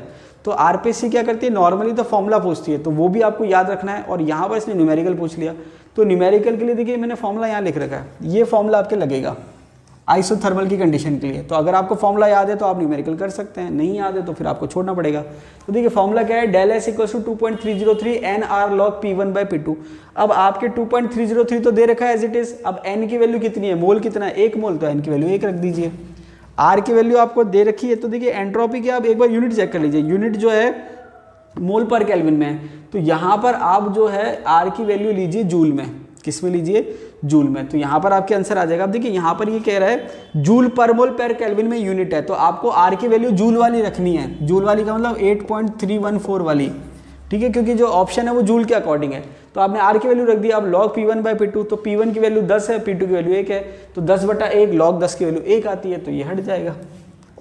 अब आप इसकी वैल्यू रख के इसको सॉल्व कर लीजिए, आंसर आ जाएगा। ठीक है, चलिए नेक्स्ट क्वेश्चन दे रखा है 151, a change yield maximum work if it is carried out in. अब देखिए ये मैंने थ्योरी में कई बार बता दिया, नोट्स में भी लिखा हुआ है कि मैक्सिमम वर्क की कंडीशन क्या होती है, रिवर्सिबल आइसोथर्मल प्रोसेस। अब देखिए नेक्स्ट क्वेश्चन है 153, अच्छा क्वेश्चन है, क्या दे रखा है, the bond dissociation energy of hydrogen chlorine and HCl are. तो ये जो आपके हाइड्रोजन क्लोरीन और HCl, ये बॉन्ड डिसोसिएशन एनर्जी की वैल्यू दे रखी है। बॉन्ड डिसोसिएशन एनर्जी का मतलब 1 मोल बॉन्ड तोड़ने के लिए जो एनर्जी चाहिए वो एनर्जी को हम कहते हैं बॉन्ड डिसोसिएशन एनर्जी। आगे कह रहा है the enthalpy of formation of HCl will be. अब ये कह रहा है कि ये तो बॉन्ड डिसोसिएशन एनर्जी दे रखी है, अब आपको निकालनी है HCl की एंथैल्पी ऑफ फॉर्मेशन। तो HCl की एंथैल्पी ऑफ फॉर्मेशन के लिए जो इक्वेशन है वो क्या है, half hydrogen plus half chlorine gives HCl, ये इक्वेशन है। तो अब आप इसको ऐसे समझो कि ये जो ओवरऑल इक्वेशन है, इस ओवरऑल इक्वेशन में हो क्या रहा है, इस ओवरऑल इक्वेशन में ये हो रहा है कि ये आपने क्या करा, बॉन्ड डिसोसिएशन एनर्जी दी है आपने इसको, कितनी, आधे मोल के लिए। तो जो आपके H2 है वो कितना है, 436 है। तो यहाँ पर आपने क्या करा, इसको बॉन्ड डिसोसिएशन एनर्जी दी, इसको भी बॉन्ड डिसोसिएशन एनर्जी दी, और ये जो है आपके, ये आपके फॉर्म हो रहा है। तो यहाँ पर आप इसको सॉल्व करेंगे तो कैसे करेंगे कि ये जो पहले वाले जो वैल्यू है वो क्या है, H2 से आपने बनाया 2H, H2 से क्या बनाया 2H, इसकी वैल्यू जो है वो आपने क्या करा, वो है आपके डेल H जो है वो है 436, ठीक है। ये आपने मॉलिक्यूल तोड़ा, बॉन्ड डिसोसिएशन एनर्जी। ऐसे ही आपने सब में क्या कर रहे हैं, बॉन्ड तोड़ रहे हैं। अब सेम टू सेम यहाँ पर आपने बॉन्ड तोड़ा, तो बॉन्ड तोड़ने के लिए आपको एनर्जी देनी है। तो ये कह रहा है कि 436 जो है एनर्जी देनी है, तो बॉन्ड तोड़ने के लिए आपको एनर्जी देनी है, और यहाँ पर आधा मोल है तो मतलब इसकी हाफ कर दो तो ये होगी 218, ये आपने दी का मतलब ये प्लस में है, ठीक है। इसके बाद ये कह रहा है कि हाफ Cl2, तो यहाँ पर भी आपने क्या करा, इसको बॉन्ड को तोड़ा, तो जब बॉन्ड को तोड़ा तो आपको एनर्जी देनी पड़ेगी, तो एनर्जी देनी पड़ेगी तो क्या हो जाएगा, इसका आधा, कितना हो जाएगा, लिख देता हूँ। तो इसका आधा करेंगे 243.6 का, तो ये हो जाएगा 243, तो ये हो जाएगा 121.8, ये भी आपने दी, ये प्लस में आएगा। तो कहने का मतलब है कि ये दोनों, तो आप इसको बॉन्ड को रियल में तोड़ रहे हो इसलिए एनर्जी देनी पड़ रही है। तो देखिए, अगर बॉन्ड तोड़ते हैं तो एनर्जी देनी पड़ती है, और बॉन्ड बनता है तो एनर्जी निकलती है। अब यहाँ पर क्या हो गया, HCl बन गया तो एनर्जी निकलेगी। तो यहाँ पर ये जो HCl की एनर्जी है ये बॉन्ड तोड़ने के लिए दे रखी है, बॉन्ड डिसोसिएशन एनर्जी, लेकिन यहीं पर बॉन्ड तोड़ना नहीं है, बॉन्ड बन रहा है यहाँ पर। तो जो एनर्जी है वो आपके साइन क्या हो जाएगा, चेंज हो जाएगा। तो इस इक्वेशन में HCl, देखिए ये तो टूट रहे हैं तो इसके लिए एनर्जी चेंज ही है, और इस इक्वेशन में आपने क्या करा, HCl फॉर्म करा, उसके लिए एनर्जी कितनी आ रही है, -432.6। अब आप इसको ओवरऑल सम कर लीजिए, तो जो हीट चेंज आएगा वो आपके एंथैल्पी ऑफ फॉर्मेशन हो जाएगा। तो जब आप इसको जोड़ेंगे 218 और इसको, तो ये हो जाएगा 121.8, इसको मैंने जोड़ा तो ये हो गया 0.8, 8 और 1 9, 2 और 1 3, और ये 3, ये तो आ गया प्लस में और ये आ गया माइनस में। तो अब आप क्या करो, माइनस वाली वैल्यू बढ़े तो उसके आपको प्लस कर दो, दोनों में क्या करना, माइनस करना, तो ये हो जाएगा 339.8, इसका डिफरेंस ले लो। ये यहाँ से हासिल का 1 गया तो 16, 16 में से 8 गए 8, यहाँ कितना बचा 1, तो 1 हासिल का ले लिया तो कितने हो गए 11, 11 में से 9 गए बचे 2, यहाँ से 1 आप ले चुके हो तो कितने हो गए 42, 42 में से 33 गए, कितने बचे 9, आंसर आ जाएगा -92.8। तो देखिए यहाँ पर जब आप चेक करेंगे तो आंसर दे रखा है -92.8, ठीक है। तो यहाँ पर ये थर्मोकेमिस्ट्री के हिसाब से क्वेश्चन है, अच्छा क्वेश्चन है। मैंने आपको कहा कि यहाँ पर थर्मोडायनेमिक्स में सबसे टफ क्वेश्चन अगर पढ़ते हैं तो थर्मोकेमिस्ट्री के पढ़ते हैं, क्योंकि कोई फिक्स पैटर्न नहीं है। बाकी तो जब आप देखेंगे कि वर्क का या एंट्रोपी का डायरेक्ट फॉर्मूले काम में आ रहे हैं। नेक्स्ट क्वेश्चन दे रखा है the standard gives free energy change for a gaseous reaction at 27 degree. तो ये standard gives free energy change की बात कर रहा है, पूछ रहा है कितनी है, टेम्परेचर कितना दे रखा है 27 डिग्री सेंटीग्रेड। आगे कह रहा है टेम्परेचर इसने दे रखा है 27 डिग्री सेंटीग्रेड। आगे कह रहा है फॉर द रिएक्शन इज, अब देखिए क्वेश्चन वापस से पढ़ देता हूँ। The standard gives free energy change, ये क्वेश्चन नंबर है 154, क्वेश्चन नंबर कौन सा है 154, ठीक है। क्या कह रहा है, the standard gives free energy change for a gaseous reaction at 27 degree if the equilibrium constant for the reaction, equilibrium constant की वैल्यू कितनी हो अगर 100 एंड R इज 2, R की वैल्यू कितनी दे रखी है 2 कैलोरी पर केल्विन पर मोल, ये इसने वैल्यू दे रखी है। तो यहाँ पर ये पूछा है डेल जी की वैल्यू क्या होगी। तो देखिए ये फॉर्मूला आपके सामने लिखा हुआ है, -del-G0 = RT ln K। तो आपको del-G0 पूछा है तो माइनस उधर चल जाएगा, तो ये हो जाएगा del-G0 = -RT ln K। अब आप ln को अगर लॉग में कन्वर्ट करेंगे तो ये हो जाएगा del-G0 = -2.303 RT log K। अब आपको -2.303 पता है, R की वैल्यू दे रखी है, T दे रखा है, इसको आपको केल्विन में कन्वर्ट करना है, तो ये हो जाएगा 300 केल्विन। उसके बाद आपको क्या करना है, K की वैल्यू रखनी दे रखी है, सॉल्व कर लीजिए आंसर आ जाएगा, ठीक है। नेक्स्ट क्वेश्चन है क्वेश्चन नंबर 155, यहाँ लिख देता हूँ क्वेश्चन नंबर 155, क्वेश्चन नंबर 155 पूछ रखा है which one of the following relates heat of reaction at constant volume and at constant pressure. तो देखिए यहाँ पर ये आपके सीधे सीधे थ्योरेटिकल क्वेश्चन है, इसमें फॉर्मूला पूछा है। तो del H equals to del U plus del n G R T, ये फॉर्मूला मैंने आपको नोट्स में बता रखा है, थ्योरी में पढ़ा रखा है, डायरेक्ट है, आपको याद होना चाहिए। नेक्स्ट क्वेश्चन है question number 156, the temperature dependence of a enthalpy of a reaction is due to. ये आपके फिर भी ठीक क्वेश्चन है। तो देखिए क्वेश्चन नंबर 56 क्या कह रहा है कि जो एंथैल्पी है रिएक्शन की वो टेम्परेचर पे डिपेंड कर रही है। क्या कह रहा है कि जो रिएक्शन की जो एंथैल्पी है वो टेम्परेचर पे डिपेंड कर रही है। क्यों? तो एक्चुअल में ये आपके है किरचॉफ लॉ का इक्वेशन, किरचॉफ जो इक्वेशन है, किरचॉफ लॉ जो है उस पे बेस्ड क्वेश्चन है। तो यहाँ पर इसका आंसर है difference of specific heat of reactant and product. Product की जो स्पेसिफिक हीट होती है वो टेम्परेचर पे वेरी करती है, उस वजह से यहाँ पर जो एंथैल्पी है वो वेरी कर जाती है। समझ में आ रही बात? तो एंथैल्पी जो है वो आपके स्पेसिफिक हीट पे डिपेंड कर रही है और आपके जो एंथैल्पी वो टेम्परेचर पे डिपेंड कर रही है, क्योंकि स्पेसिफिक हीट जो है रिएक्टेंट और प्रोडक्ट की वो टेम्परेचर पे डिपेंड कर रही है। ये आपके किरचॉफ इक्वेशन का कंसेप्ट है, ये आपको ध्यान रखना है, ठीक है।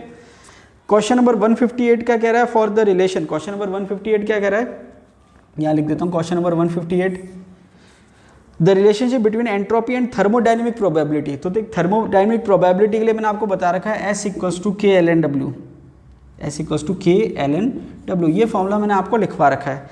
हालांकि आंसर सही है लेकिन यहाँ पर जो ऑप्शन है सेकंड और फोर्थ वो सेम हो गए बाई चांस, कोई प्रॉब्लम नहीं है, आपका आंसर ये है तो आपको इसको टिक करना है। जो सेकंड और फोर्थ ऑप्शन है गलती से जो है सेम हो गए, कोई दिक्कत नहीं है। देखिए नेक्स्ट क्वेश्चन जो है 159 वो टाइप करने में थोड़ा सा क्या है रह गया है, मतलब कह देगा मतलब 159 जो क्वेश्चन है वो अधूरा टाइप हुआ है, तो इस वजह से आपकी गलती नहीं है, गलती मेरी है। चलिए तो 159 जो क्वेश्चन है उसमें क्वेश्चन क्या है मैं आपको बता देता हूँ, और जो कमी है या जो क्वेश्चन अधूरा रह गया, दो क्वेश्चन जो है वो पूरे टाइप नहीं हो पाए, गलती से छूट गए, तो वो आपकी कोई गलती नहीं है। तो मैं आपको बता देता हूँ कि क्वेश्चन पूरा क्या है। क्वेश्चन नंबर 159 क्या कह रहा है, enthalpy change for a certain reaction at 27 degree centigrade.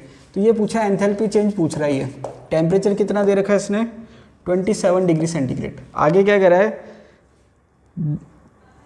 The enthalpy change for a certain reaction at 27 degree centigrade is -15 kilo calorie. तो इसने वैल्यू दे रखी है एंथैल्पी चेंज की, कितनी दे रखी है -15 किलो कैलोरी पर मोल पर केल्विन, ये इसने वैल्यू दे रखी है, ठीक है। और डेल टी की भी वैल्यू दे रखी है। The free energy of this reaction, free energy का मतलब डेल जी की वैल्यू पूछी है।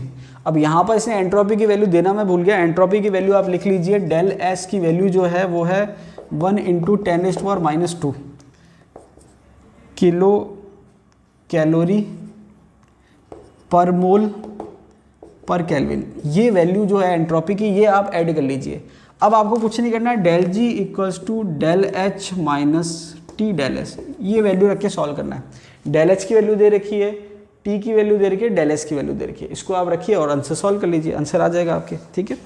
क्वेश्चन नंबर 160 दे रखा है, given that the enthalpy of fusion of ice is the entropy change in the conversion of 1 mole of ice into liquid. अब ये पूछ रहा है कि एंथैल्पी दे रखी है और एंट्रोपी पूछी है, तो यहाँ पर आपको डेल एस जो है वो क्या करना है, डेल एच अपॉन टी करना है। डेल एच दे रखा है, टी दे रखा है, वैल्यू रखिए, सॉल्व कर लीजिए, ठीक है। Question number 161, predict the phase transition temperature for this. Phase transition temperature पूछा है, तो फेज ट्रांजिशन टेम्परेचर का फॉर्मूला क्या होगा, del H upon del S, ठीक है, सेम फॉर्मूला है। तो ये क्वेश्चन नंबर है 160 का फॉर्मूला और ये हो गया क्वेश्चन नंबर 161 का फॉर्मूला। फॉर्मूले में वैल्यू रखिए, सॉल्व कर लीजिए।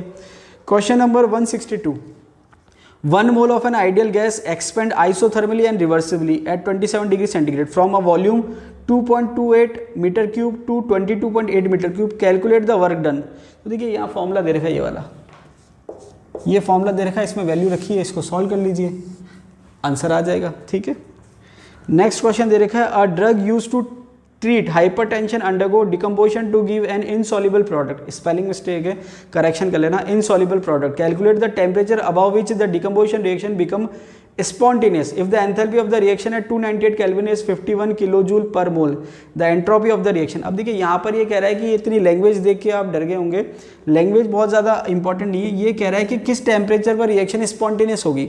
अब इसने डेल एच की वैल्यू भी दे रखी है और डेल एस की वैल्यू भी दे रखी है, तो यहाँ पर दे रखा है किस टेम्परेचर के बाद स्पॉन्टेनियस होगी, तो कहने का मतलब इक्विलिब्रियम टेम्परेचर के बाद स्पॉन्टेनियस होगी।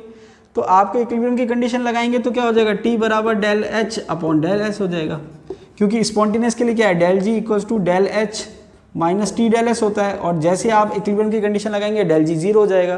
तो इस टेम्परेचर पर सामने की कंडीशन है, इस टेम्परेचर से ज़्यादा पे स्पॉन्टेनियस हो जाएगी। तो ये आपके इस फॉर्मूले से आंसर आ जाएगा। Question number 164, a Carnot cycle is to be design having an efficiency of 0.75। ये कह रहा है कि कार्नोट इंजन जो है उसको इस हिसाब से डिज़ाइन किया गया है कि उसकी एफिशिएंसी जो है वो 0.75 है, ठीक है। तो यहाँ पर इसने एफिशिएंसी दे रखी है ईटा 0.75, परसेंटेज में निकालेंगे तो 75% हो जाएगा। ये कह रहा है if high temperature reservoir is maintained eight, तो T2 को मैं हायर मानूँ अगर, तो ये दे रखा है 727 डिग्री सेंटीग्रेड। इसको अगर आप केल्विन में कन्वर्ट करेंगे तो ये हो जाएगा 1000 केल्विन। तो ये पूछ रहा है कि जो लोअर टेम्परेचर है वो कितना होगा, T1 कितना होगा। तो अब आपको क्या करना है, T2 minus T1 upon T2 equals to कितना आ रहा है, 0.75 आ रहा है। अब आपको T2 की वैल्यू पता है, T2 की वैल्यू आप रख दीजिए फॉर्मूले में।